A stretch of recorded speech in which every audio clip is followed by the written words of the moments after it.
मैं आनंदराज धारीवाल आज दिन आपको एक अच्छी स्टोरी बताने जा रहा हूँ जिसका शीर्षक है माँ। एक परिवार की कहानी जिसमें जो भी लोग रहते थे धीरे धीरे सब दुनिया से चले गए। कई रिश्तेदार भी इस दुनिया में नहीं है, बस एक बड़ा लड़का है। एक छोटा सा मकान है जिसमें वह रहता है। उस घर में माँ की फ़ोटो लगी है। उस लड़के का नाम अशोक है।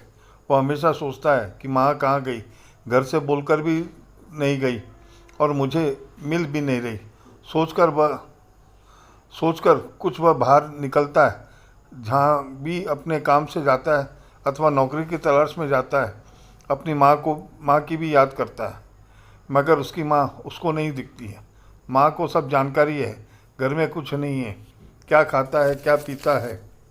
एक जगह लंगर चलता है तो उसकी माँ एक रोटी सब्जी खाकर चुपचाप कुछ रोटी सब्जी बचाकर अशोक को उसके घर आने से पहले दरवाजे में के नीचे से रख देती है।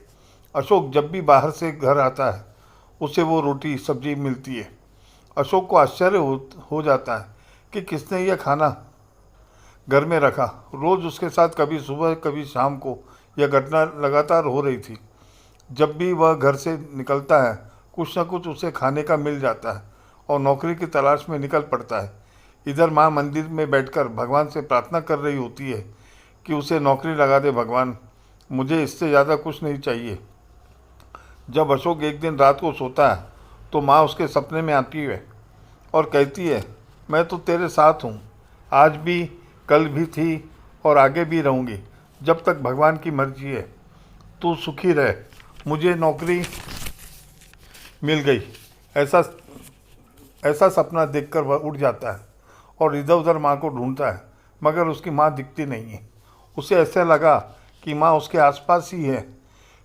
फिर सो जाता है। सुबह उठकर वह ऑफिस चले जाता है। जब आता है तो फिर उसे खाने का डब्बा मिलता है। वह यह सब समझ में नहीं आ पा रहा और रात में यही सोचकर सो जाता है कि माँ यहीं कहीं है, फिर भी दिखाई क्यों नहीं देती। फिर उसे रोज़ सपने में माँ दिखती है। वह कहती है, मैं तेरे आसपास ही हूँ बेटा, तू चिंता मत कर, सो जा, भगवान सब ठीक करेंगे। वह सो जाता है। एक दिन अशोक बहुत बीमार हो जाता है। डॉक्टर उसे गंभीर बीमारी बताता है। उधर माँ भी बहुत बूढ़ी हो जाती है और वह मंदिर में भगवान से कहती है कि अब मेरा ज़्यादा समय का जीवन नहीं है।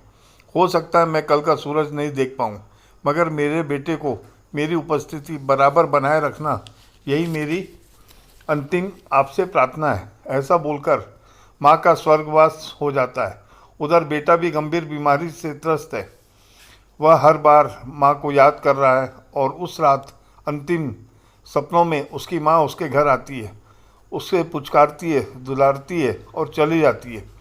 उसको भी समझ में आ गया बेटा अंतिम सांस गिन रहा है और वह दूसरी सुबह बेटा अशोक भी इस संसार को छोड़ देता है।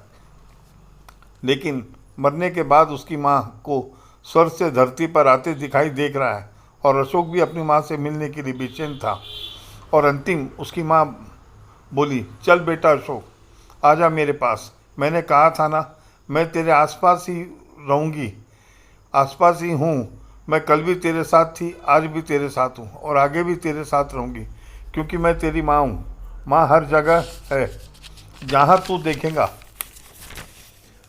मैं तुझे हर जगह दिखाई दूंगी, तेरे साथ ही रहूंगी। तूने भले ही मुझे छोड़ दिया था, मगर मैं माँ हूँ, मैं अपना कर्तव्य भली भांति निभाना जानती हूँ। चल अब मेरे साथ, हम दोनों अब साथ रहेंगे। माँ उसको लेकर चली आती है और अशोक को कहती है, तेरे पापा यानी बाबूजी भी तेरा इंतज़ार कर रहे हैं तुझसे मिलने। चल बेटा चल। यही कहानी समाप्त हो जाती है। धन्यवाद।